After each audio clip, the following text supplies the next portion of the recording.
Hey, so I've got a frame for my next stupidly huge toroidal dreamweaver.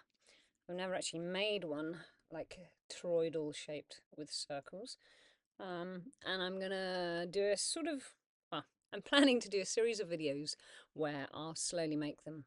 Ultimately, it'd be great to do a stop motion photography, but I have no idea how to do that.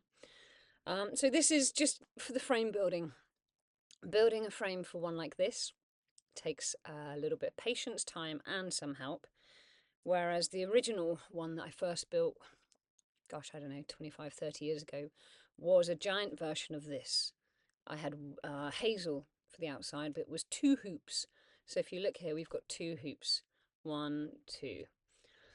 Okay, now that's your easiest one and your easiest way to do it. So if you're going to try and build one of these, I would suggest you start with 2 hoops and make a 4-faced dreamweaver. If you wanted to step it up, you could do a 6-faced one. This is the same concept. 6 hoops fixed in the middle. And you have to make sure when you're making these frames, you have to make sure they're as precise as you can possibly get them, because if the angles aren't precise, the sizes of these are going to be different, and that affects everything. It's really interesting. You could compare it to making choices, and making choices that are a bit funky and a bit wonkadonk, and then the whole outcome is a bit funky and a bit wonkadonk. So blah, blah, blah. So that's a 4-face and a 6-face. At one point, whilst trying to build the inside, like not the inside, but I thought I'd do a dreamweaver that would be what would happen in the inside of here. I didn't like it, but it was so this is this one. I've taken out the middle bit because it was really hard to fix it. So this is again a different setup. You've got the open holes.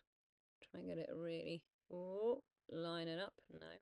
So you've got the open holes here and the bottom, and then you've got 6 hoops crossing on the corners. And with this one, I wanted to experiment with weaving the white hole into the actual inner surface, but I didn't like this. Got a little chakra thing there. Yeah, that was a lot of time spent doing something that I decided I didn't like.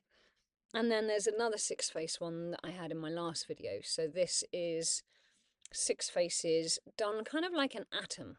So again, you've got a clear bottom. You've got a nice clear black hole there with no crossover hoops. And the hoops are put together like this. So again, you've got to be very precise. You want each of the faces to be the same. So this is a 6-face, but because of the nature of it, you've got a low face and a high face and a low face and a high face, and it chops and changes. So there's that. And finally, so the one I'm going to be showing you on is going to be my latest fadouche. Not done one like this. I've got not clear black holes, but I like the way it spirals down into the black hole. So this will be much easier for doing the black hole, because on the other ones, I literally would have to like make a net to make the black holes. You'd have to tie each join as a knot. I'll show you here. So with these, to make it to get that shape in there, to get that black hole shape, I would have to tie each one of these with a knot, and then tie them smaller and smaller and smaller and smaller and smaller, and to get both the top and the bottom black hole at the same I don't know what that's called. To get it doing that at the same on the top and the bottom is really hard. So I'm looking forward to not having that situation with this one, because I'm literally just going to be able to dream catcher around the black hole. It's got 8 faces, which I like because it's kind of like the medicine wheel. I don't know if any of you do medicine wheel teachings. A huge part of my teachings are on the Celtic solar year and the pattern of that breathing into fullness, breathing out death, void, empty, and pause. Breathing in again. fullness, maturity. So again, you've got in this you would have the east, south, west, north as part of the medicine wheel. I'm not going to bring that into the torus field because it's already complex enough, but it's another, the toroidal flow is one way energy expresses in existence, and this is to me the map of the energetic flow of creation. And Zach Bush recently gave a beautiful, beautiful insight into the nature of consciousness, being that consciousness isn't higher or lower. You don't have higher or lower consciousness. You have an aperture, and the aperture opens and closes. So you could say a newborn baby's aperture is fully open. When a newborn baby arrives, the aperture is fully open, and then things happen which would probably force it to shut down, like body pain, strange experiences, digestive stuff. And then as the individual develops, the development of the brain functioning in a 3D kind of like reality where you have to eat and you have to do things and you have to look after a body, the aperture naturally starts to shut down and settle in a place where it can function. So that fits really beautifully with the toroidal Dreamweaver concept, actually, because you could say when consciousness is in the center, which would be like the highest frequency, or not the highest frequency, but the completely fully open aperture with nothing else. And then you could say up here at the darkness and in the black hole, that's where the aperture is so constricted. And it fits really well, an aperture opening and constricting, because the very nature of existence and the polarity of it is constriction and density and grasping and expansiveness and radiance and expanding out and growing. So, this is, again, like I've said in other videos, the polarity of existence, the expansive, clear light, and the constrictive darkness, or the composting. So, yeah. Anywho, I just wanted to make a little introductory. I'm not going to start today because I've got things to do with my daughter. We're going to go to the sauna, which is really nice, and have a swim. But I just wanted to put a video out. I haven't done anything for ages because it's been such an amazing summer and so many stories to share, so many downloads. It's just been mind-blowing. And as we go back into the darkness here up in the Northern Hemisphere, back into the dream time, as all the planets retrograde once again and start moving, sort of Saturn and Neptune doing a little back step out of Aries, but the taste, the little dipping our toe in what that looked like and felt like from spring to mid to late summer was quite something. And I look forward to sharing some of them as I start to make this epic beast of a Dreamweaver. And who knows, I hope as I do it that the holes end up big enough to fit my hand in, because I realised I was thinking about the size of weave I'm going to do. So the gap here, so the gap between that weave and the next weave. I was thinking with this one, I do it a bit bigger. I do them a bit bigger so it doesn't take so long.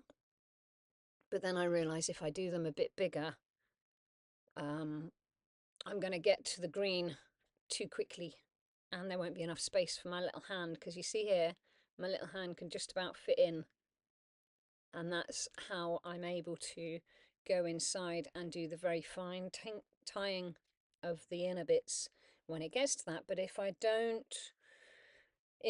tie the thread small enough, then I'll get to the whole weaving of it is chunkier and bigger, and it doesn't take so many steps before I'm into a place where I really need to get my hands in and fiddle about with the inside one.